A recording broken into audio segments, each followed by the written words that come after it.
Welcome to the Safety and Risk Success podcast for this first episode of the new year. I'm Christian Harris, your host and the founder of Slip Safety Services.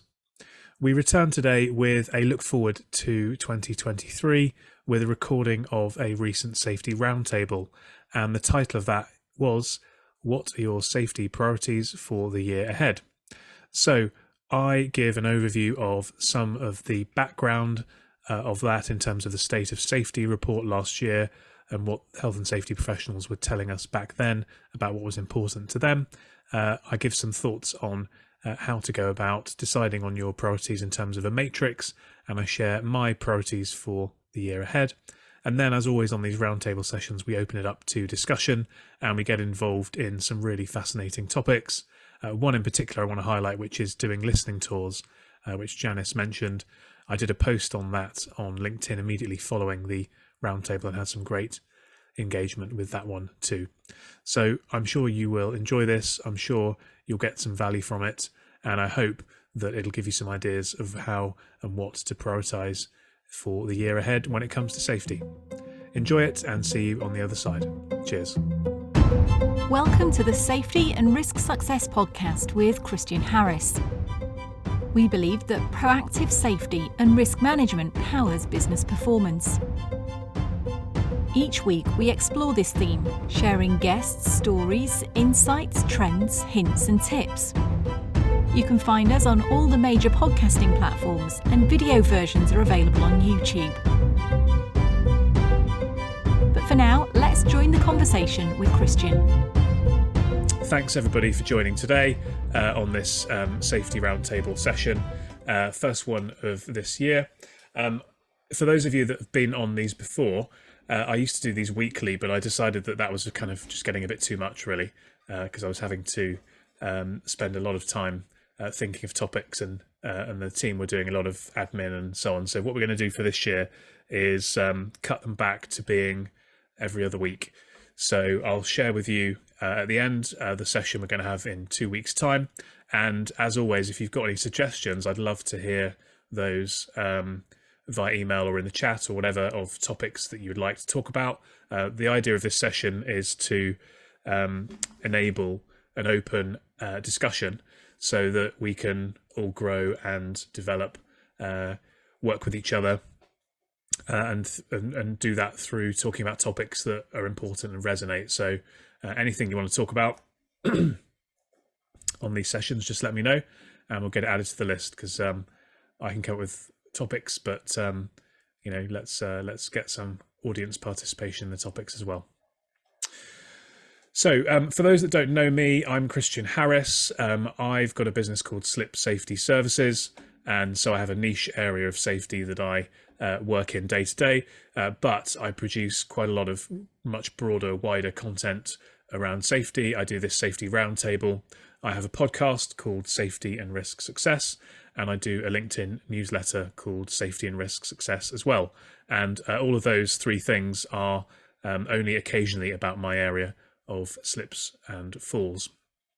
But that is where I specialise with the business on a daily basis, and I've worked in some high-profile cases in that area, such as this fatality a few years ago in a co-op store in Cornwall. The business has been around for just coming up to 5 years. We've won some awards, and we've got some great partners and clients like AXA Insurance and Network Rail, CPRE. I do lots of presentations with IOSH and IRSM and organisations like that as well. Just did a workshop last week actually with one of the regular attendees to the roundtable, David Wilson and his team, on how to get people to care about safety. Over the last few years, we've helped several thousand sites to reduce their slip and fall risks, and saved or are saving around £10 million of claims a year as a result. So that's just a little bit about me. Let us know in the chat who you are, where you're from, and what you do as well. And it's always good for networking, for everybody to know what everybody else does. So a bit of inspiration into this topic might be an article that I put out last week on the 3rd of January called 7 Safety Trends to Watch in 2023. That's on my LinkedIn newsletter, safety and risk success. There's about 5,700 people subscribed to that. If you'd like a link, let me know in the chat and I'll fire one over to you. But that might give you some inspiration over and above the discussion we have today about what to prioritize for this coming year.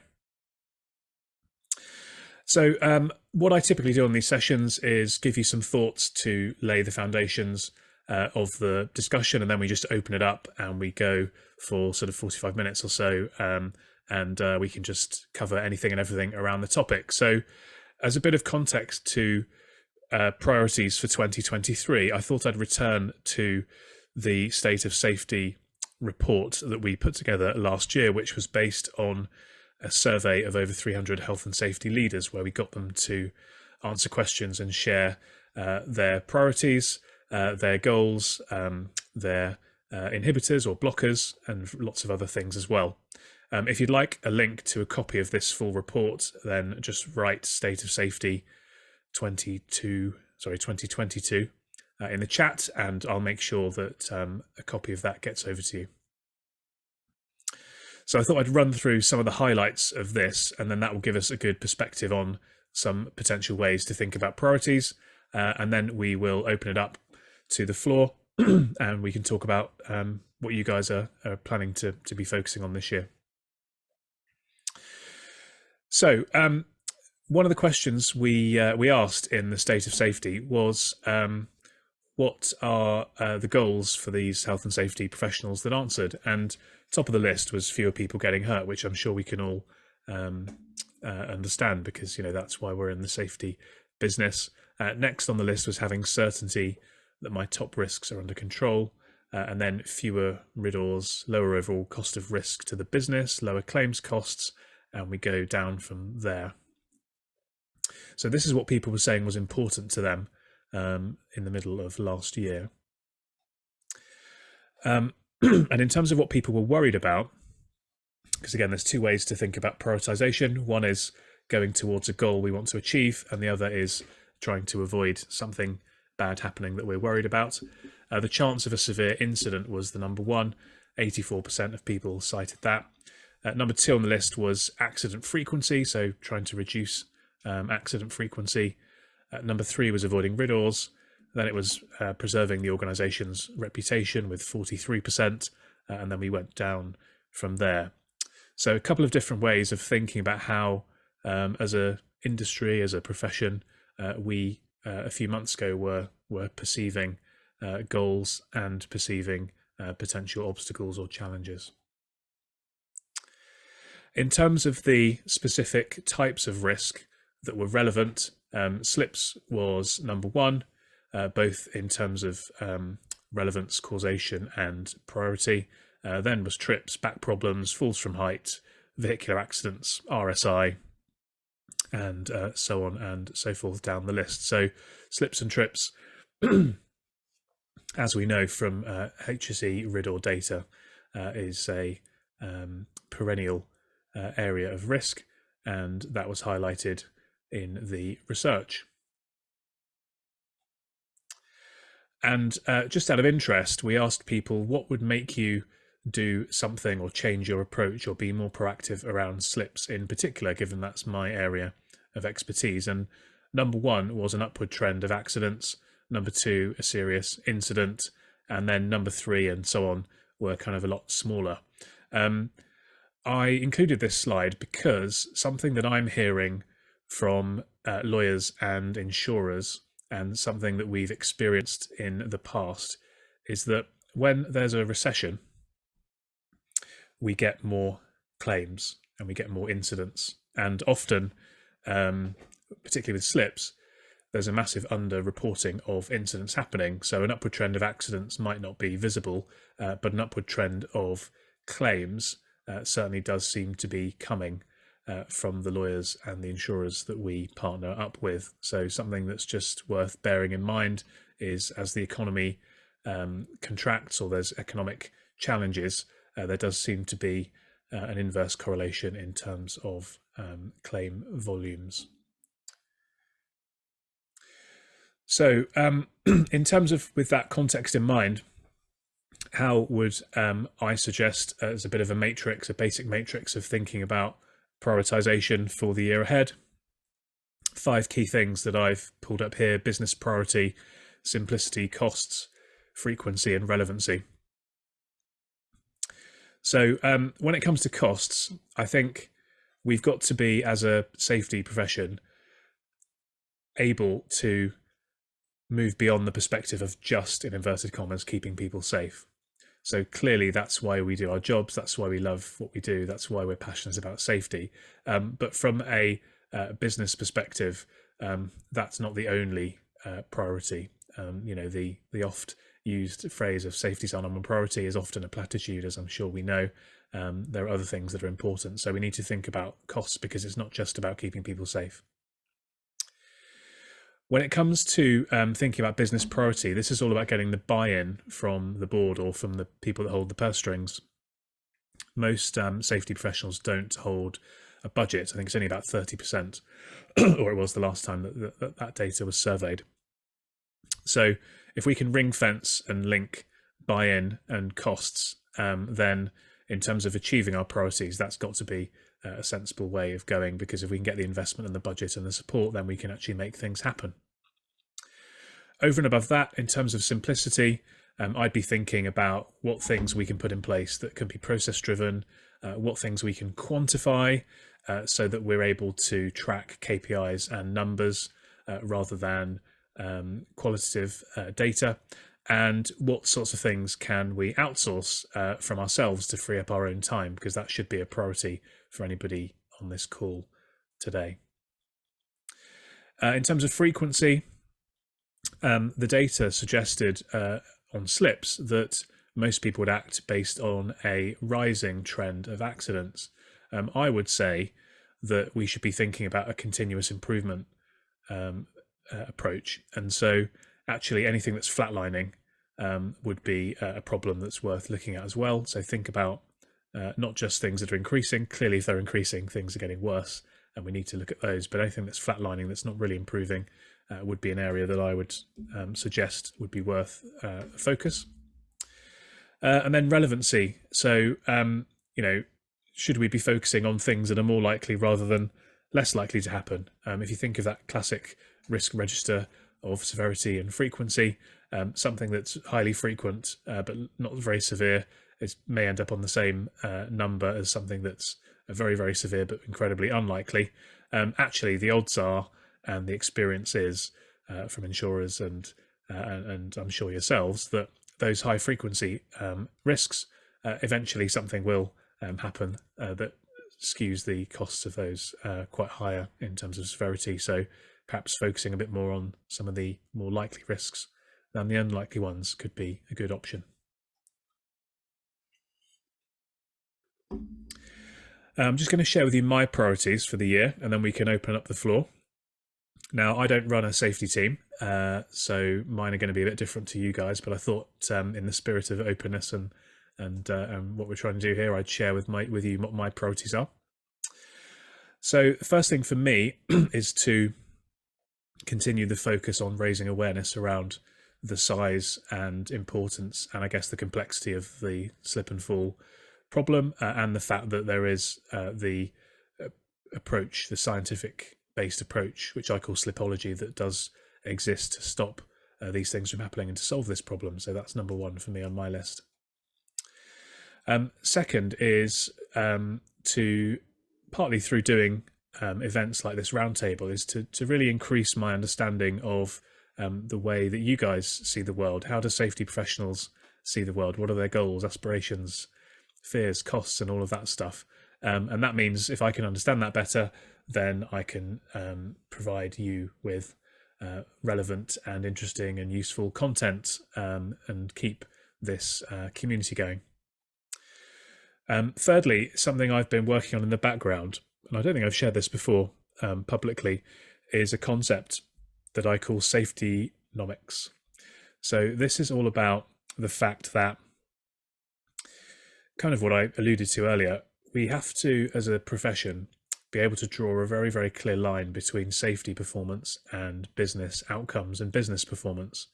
And to me, the way that we can achieve more and drive better safety outcomes and get more investment and so on and so forth, is to create this kind of clear line. So I'm going to be putting a lot of work this year into this, doing some research, talking to people, trying to get some case studies, data together.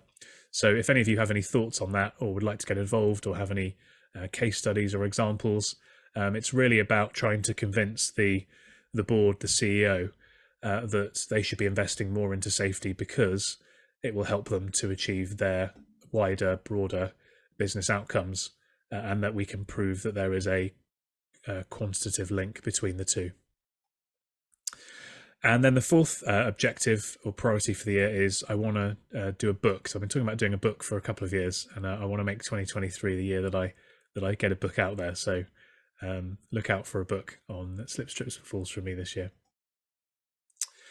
So that's it from me. Hopefully that's giving you a bit of context. There's 40 odd of us on the call, so I'd love to open it up and hear from you guys. So what are your priorities for this coming year? How do you go about making those decisions? So I shared a bit of a decision making matrix, but how have you gone about making the decisions on what to prioritize? Have the priorities that you are placing as important for 2023 changed since last year, and if so, why? Anything you can share, and really anything else you want to talk about. So what I'm going to do, if you go, hopefully you've used Zoom before, but you go into reactions and raise hand, and I'm going to stop sharing and open up the discussion, and let's see if anybody wants to be brave and be first up. Otherwise I'm going to have to pick on somebody, and the problem I've got when I pick on somebody is half of the people on this call are called Christian Harris, so that causes me a bit of a problem. But one of the Christian Harrises I recognise as Shabir. Sorry, I've just realised that for some reason my name. Why is it Christian Harris? I've never seen that before. It's because what's happened is when I sent the email around this morning, rather than sending the registration link, I sent the link directly to the Zoom, because I thought that that would mean you'd still have to register, but instead there's about 20 Christian Harrises on the call, because everybody's registered and joined the call using my name. So I'm very confused. But I thought I'd pick on you because you know, you deserve it, really. Thank you. How are you, firstly? Yeah, very good actually. Not long back from a training session on health and safety where slips, trips and falls did come up because one of the attendees had a bad accident. So there you go. And I thought of you. Oh, thank you. What are your priorities for the? Tell us a bit about yourself first, and then give us your priorities for the year. Yeah, sure. So we look after a range of small to medium businesses. I love health and safety. I'm one of those weird people that loves it. Most directors seem to hate health and safety. My focus has always been on simplifying health and safety with an effort to try and get people to do a little bit more often. We look after about 105 clients, but I can see from the common denominators, people haven't got time for health and safety. They're not always that interested. They don't realise the importance or value of it until what I like to call a disaster has happened. The inspectors come along or the accident's happened.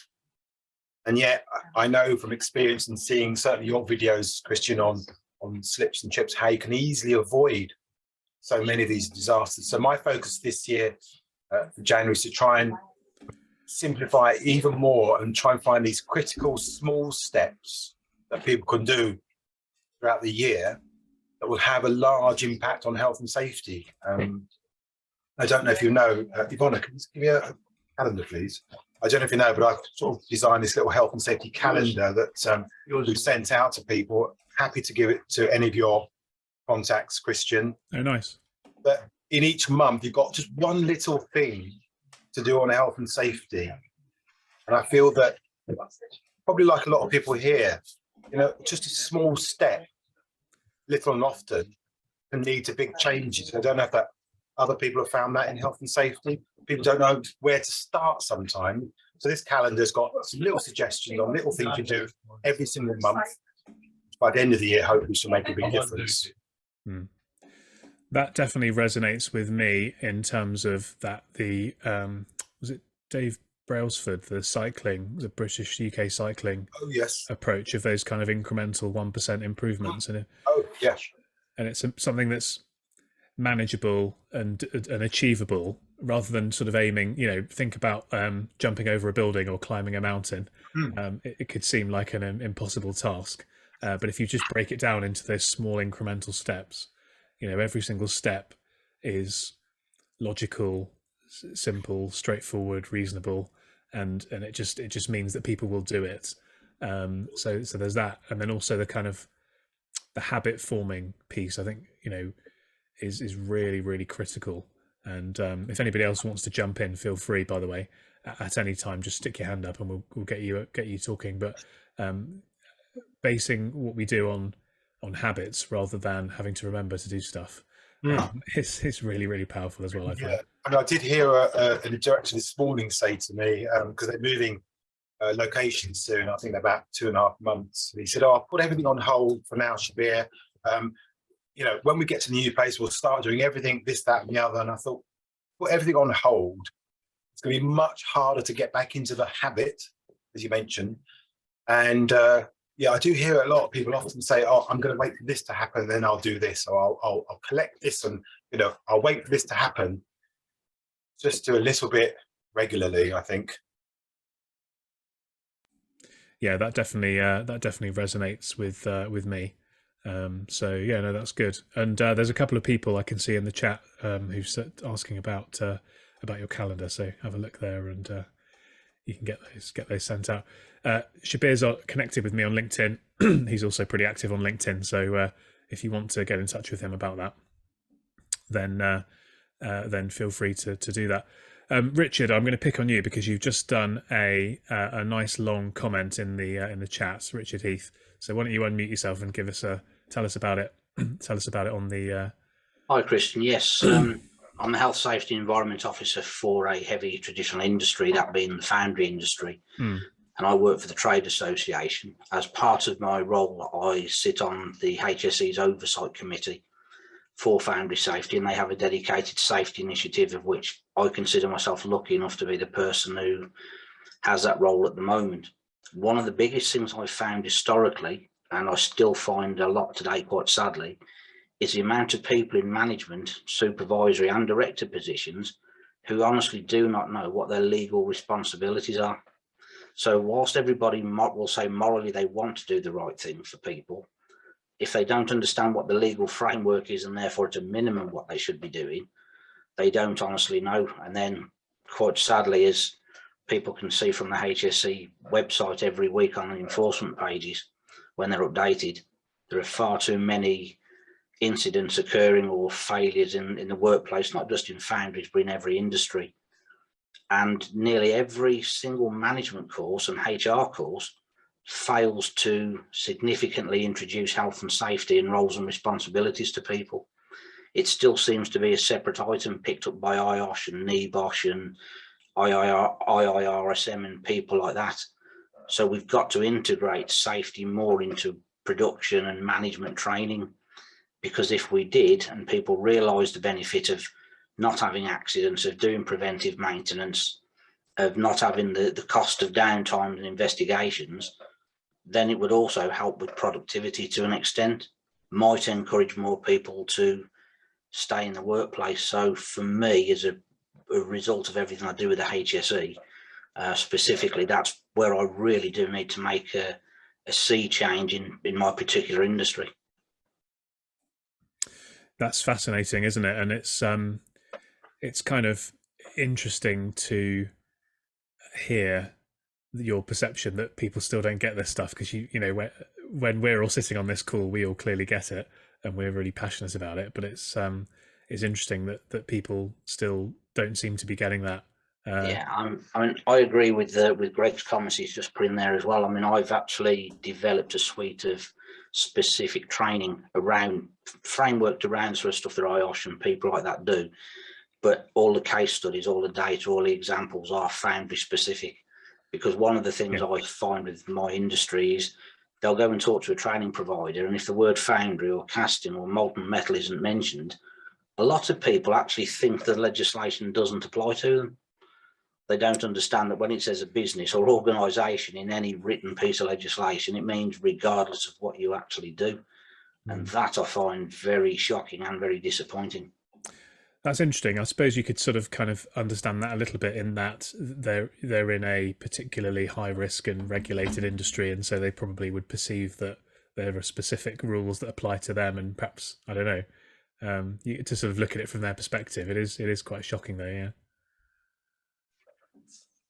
Yeah, well, that's good. I mean, that's very aligned with your focus there, Richard. Very aligned with kind of what I was talking about with my my safetynomics topic. So I'm sure we can have a chat about that separately. Yeah, I'd love to have a chat about that, because I'm just starting to formulate an idea about changing the approach to health and safety and how people look at it themselves. So it'd be interesting to get together and have a one-to-one chat about this, and see how the ideas bounce around, and hopefully work for both of us.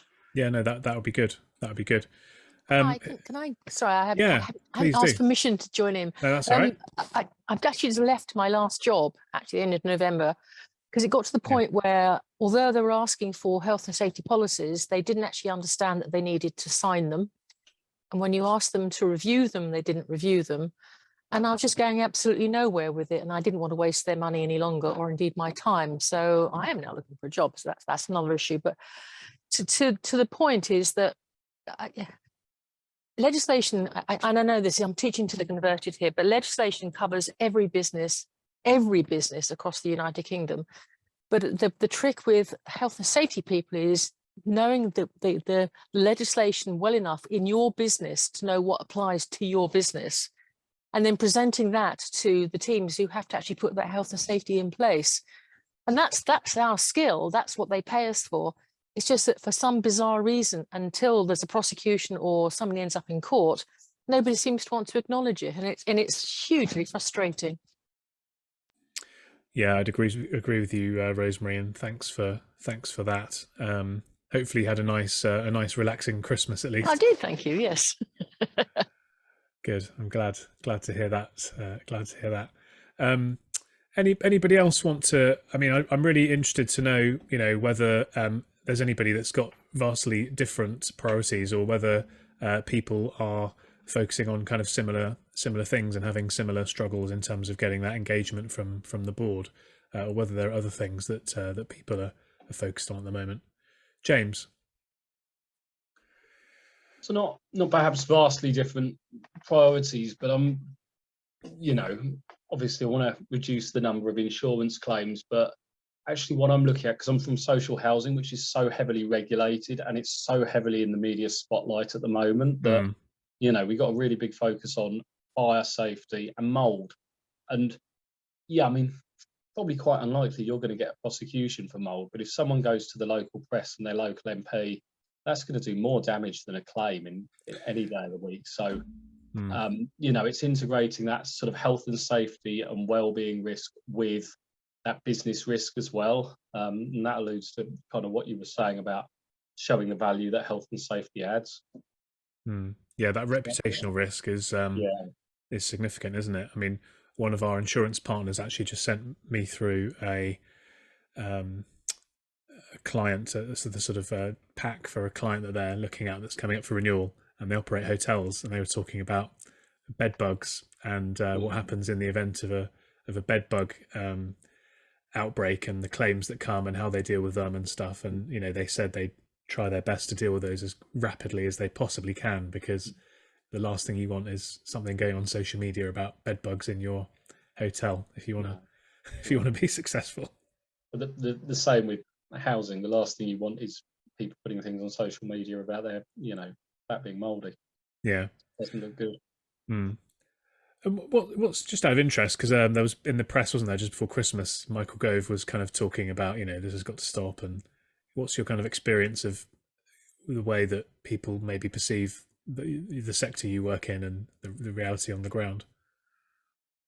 I think it's quite variable, really. I think it depends a lot on which association you are, and I think the issues that have perhaps come in the sector have come where you have associations that are so massive, it's quite hard to keep on top of everything.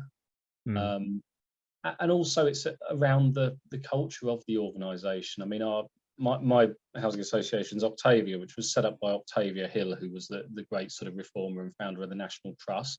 So we've got that very sort of person-centred ethos. Yeah. Whereas I think other associations perhaps haven't got that depth of history that sort of embeds them in, this is our social purpose, and then things are allowed to slide a little bit more. And we're quite small as well. I mean, we've only got 5,000 units, so it's much easier to manage. But yeah, I mean, I think on the perceptions of housing associations, I think there is a certain amount of disconnect. You know, I think the associations think, oh, we're doing really well. I think residents think, you know, this is terrible. And I think the reality is probably, you know, the need to meet halfway. I mean, I look at some of the houses that, you know, and the housing stock we've got, and people say, oh, this isn't very good, that isn't very good. And I think, well, yeah, okay, yes, like it could be better, but it's still nicer than my kitchen. So, you know, it's finding that sort of balance of realistic expectations from both sides and trying to meet in the middle. And I think that's probably a good way forward. Yeah. And you've got quite a demanding customer base, if you want to call it that, haven't you? Because it's, you know, people have very emotive reactions towards their home. Just like they would in a hotel, going back to that bed bugs analogy, you know, there's something, because you're kind of vulnerable if you're sleeping and you're in a state, you know, if you're sort of relaxing and, you know, in a state of undress. And it's a similar thing to, we do a lot of work in leisure centres and people's perception of the importance of cleanliness and hygiene in changing room and shower areas is so much more heightened in a leisure centre than it is in the cafe, for example, because you've kind of got these unique circumstances. So yeah, I guess it's quite difficult to deal with a demanding base of people like that. Yeah, I think the one last point I'll make on that is now you have to show resident satisfaction. That's part of the new regulation coming in. So I think, you know, that might, whether it'll improve how we interact with our customers, let's say. But what it will certainly give is, if the regulator's saying you're compliant, then it gives a certain amount of assurance to your insurers, to the organisation, and to, you know, prospective tenants, existing or new. Actually, you know, this is an association that is doing things right, which is, you know, a good bit of regulation, really. Yeah, no, definitely. Good stuff. Well, thanks, James, for joining in. Appreciate it. Anybody else got any thoughts on this topic? Anybody want to share or ask some questions of the group in terms of particular issues that we're focusing on, or thoughts around what we should be focusing on? I noticed something in the chat about health, and I guess mental health is going to continue to be a big topic. I don't know if that's on anybody's list in particular for this coming year, that perhaps was not so much on the list last year, and they want to talk a bit about that at all.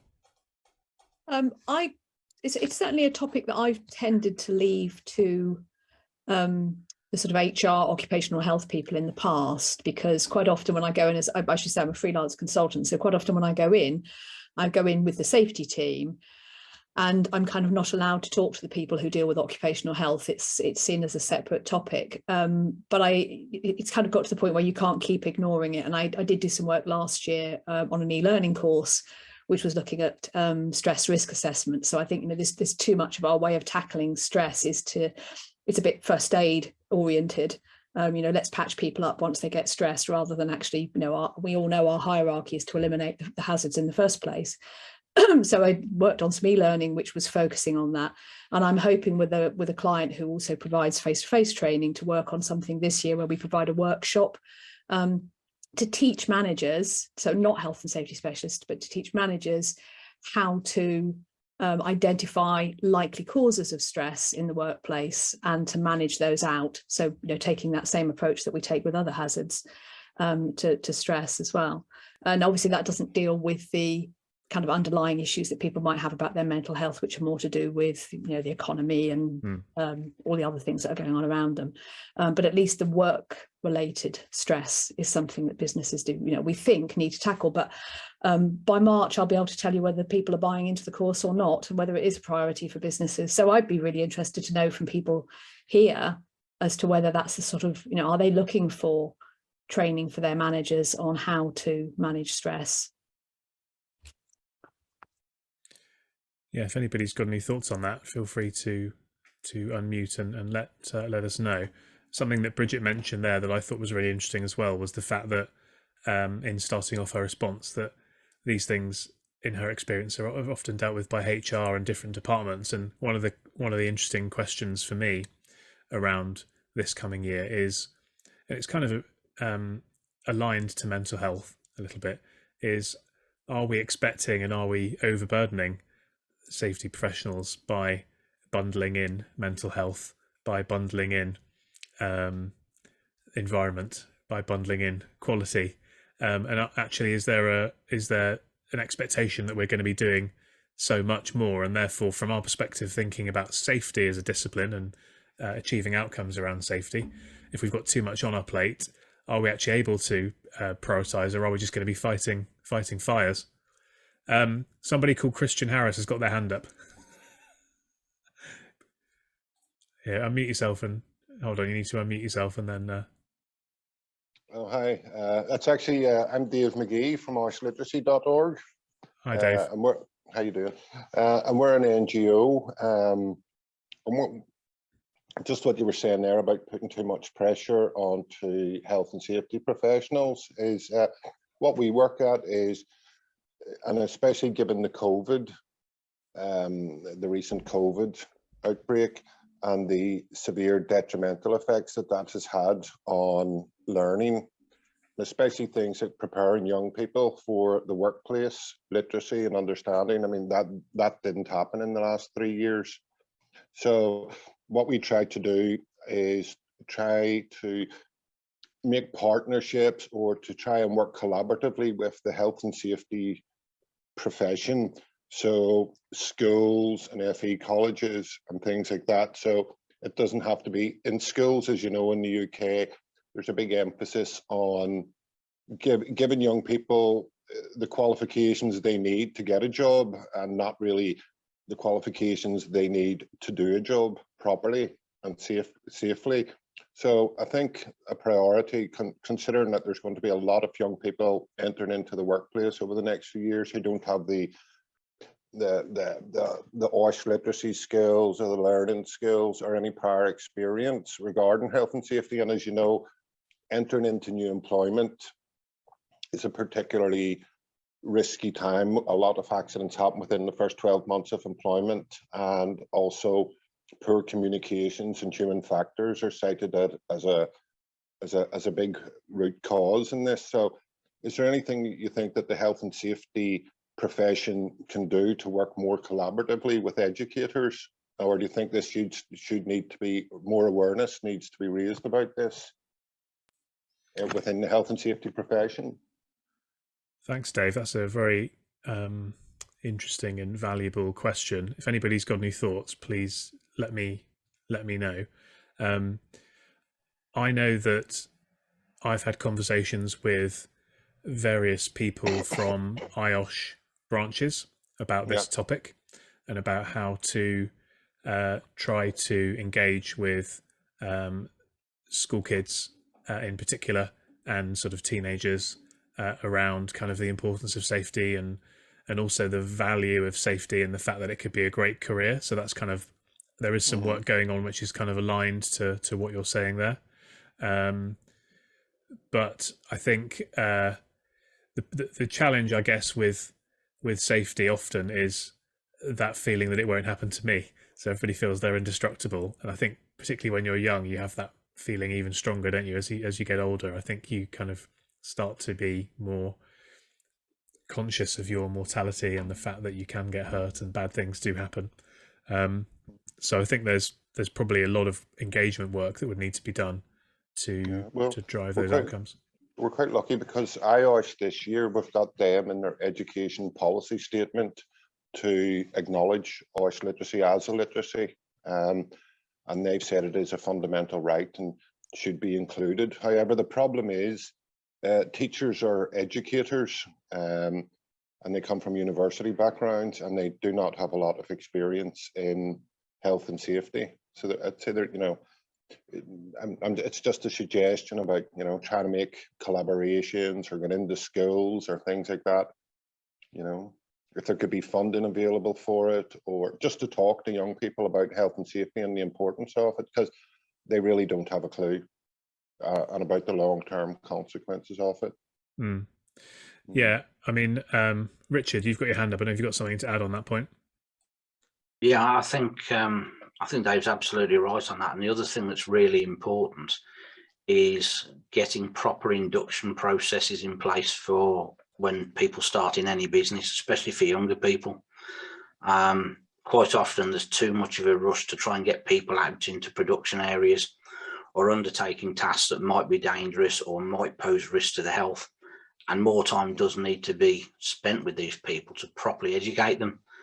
Yeah. The schools can do a general overview, but because every type of business and every type of industry has its own unique hazards, they could never cover it in enough depth. It would have to be something that sat with the employers, which also then links back into points that Bridget was making as well. When we consider stress, a lot of work that's being done at the moment, a lot of things are seen even from the HSE, is all about the stress of the workers. And there's not an awful lot in place in a lot of areas about looking at managers and the stress that they have, because they're caught in the middle between those at the very top who are pushing to get more done and those at the bottom are saying, hang on, we just can't do any more. It's this sort of situation to an extent we've seen with the things like the strikes with the paramedics and things like that today. There's a lot of areas there's too much disconnect. And when the health and safety professionals then are also doing combined roles such as quality and environmental work, usually the voice of the customer that shouts the loudest is always the quality side of things. Then it's the environmental side, because of a lot of permits and standards you have to have just even to be able to operate as a business. And then it's whatever time is left sits in as health and safety. So I am starting to see the breakup of that combined role a little more now, and seeing people who would just focus on health and safety and the environment, and others now who are just focused on quality and other sort of technical roles to actually try and give the time. But sadly, that's not in every business. And as obviously as Rosemary agrees with me on that one, by the way, she's shaking her head, and obviously from her own experience as well. Yeah, my last role was not just health and safety, but it was facilities and quality. So you end up sort of doing just about a bit of everything. And as you rightly say, it's the one who shouts loudest. Actually, you know, you've got a hole in the roof. What are you going to do? Worry about the hole in the roof, or the fact that, you know, you haven't actually done the induction for the new person. Yeah. And you can't win whatever you do. No, I do. Some of you might be aware of this, but most probably won't. But I do, as a bit of a hobby, I do a bit of coaching of business leaders who are looking to grow their business and have a health and safety and or facilities management related product or service.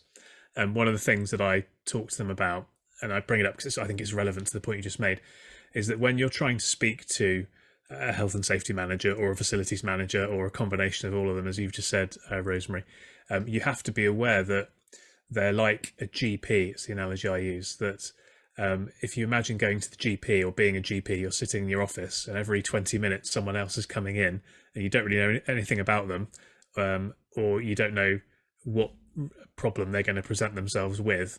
And so you're constantly being bombarded with new things coming at you. And therefore you have to have this kind of really broad knowledge. And if you've got knowledge which is a mile wide, then on average it can only ever be an inch deep. And so that's when you need the support of suppliers, colleagues, specialist partners, people like insurance companies or lawyers or whoever it might be, to come in very specific niche areas that are more like an inch wide and a mile deep.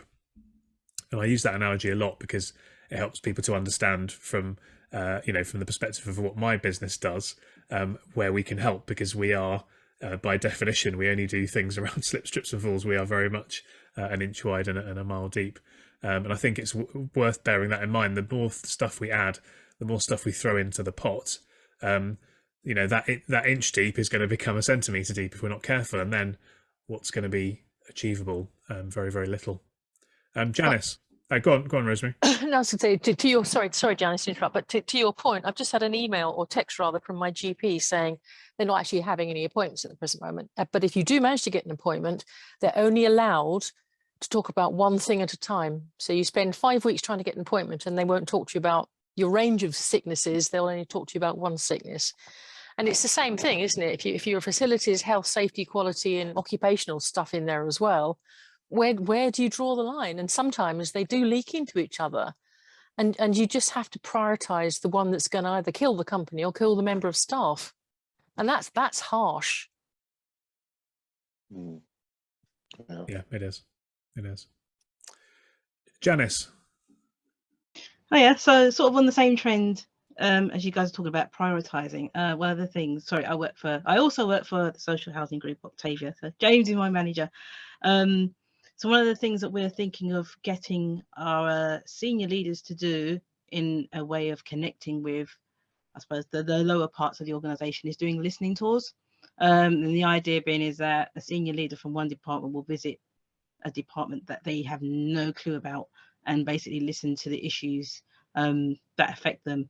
We're trying to sort of arrange suitable questions that they can ask, that they can, I suppose, coax information about the environment that these people work in, what works best for them, what doesn't work best for them. If they had if they had their job for a day, what would they do to make things better? And that they can feed that back then to groups, so that one, it gives them an understanding of actually what is going on at lower level, and two, sort of gives them an idea of actually what can they do in order to expedite things that are being caught up with red tape. It's an idea that we're sort of piloting at the moment, but if anybody, I'm putting a plug out now, if anyone's got some really good questions that they think, oh, actually we can use this type of question to ask, then feel free to drop us a line. Are you on LinkedIn, Janice? I am, yes. So do a post on LinkedIn, tag me in it, and then I'll comment and then I'll sort of share it or something, and then we can all try and get involved. But I think that's a brilliant idea, doing the listening tour. I think that's a really, really good idea. So perhaps that's something that we can all pick up and add to our list for the year and try and prioritize as well.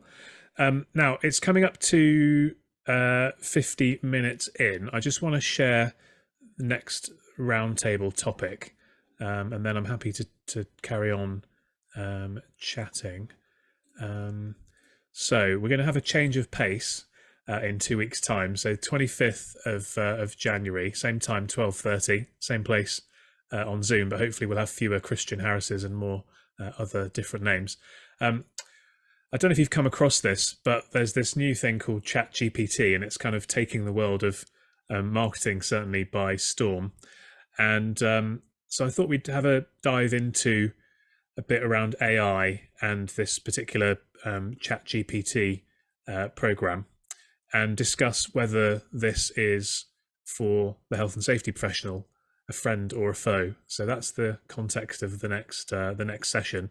If you've not come across it, Google it and have a little bit of a play with it in between times, and then come with some thoughts. And what I thought I'd do is do a bit of a live demo of some of the stuff it can do, and we can interrogate it a bit as a group and see, and then discuss what we think about that, and then we can open it up into some broader AI related topics as well. So slightly tangential to priorities for the year, because it's kind of something that is a new technology and something that we could all be thinking about for the year ahead, but a little bit more sort of in the geeky new technology field than the tried and trusted. So look forward to seeing everybody in a couple of weeks for that session. Does anybody want to add any final thoughts on priorities for the year? Looks as if my screen's going a bit weird. Hopefully we're still here. Can everybody still hear me? Hopefully they can. I was sort of seeing weird markings on my screen. If anybody's got anything further to add, then feel free. Thanks, if not, for joining today. Really good attendance, and hopefully you got something good from it, and it's given you some perspectives on what you can focus on for this year ahead. Thanks for everybody that has joined in today and shared some thoughts, and thanks to everybody for asking for the resources. What I'm going to do is send all of those out after this has wrapped up. So trust everybody's had a good session. Thank you everybody that's firing into the chat. It's my pleasure. Look forward to seeing you every couple of weeks for one of these sessions. We'll have a different topic all the time, and yeah, let me know if there's anything in particular that you'd like to speak about. Thanks a lot, guys. Thanks for joining us on the Safety and Risk Success podcast. If you've enjoyed this episode, please hit follow and do share on social media. Does anyone you know spring to mind as a great guest, even yourself? If so, please contact us on podcast@slipsafety.co.uk. See you next week for another episode.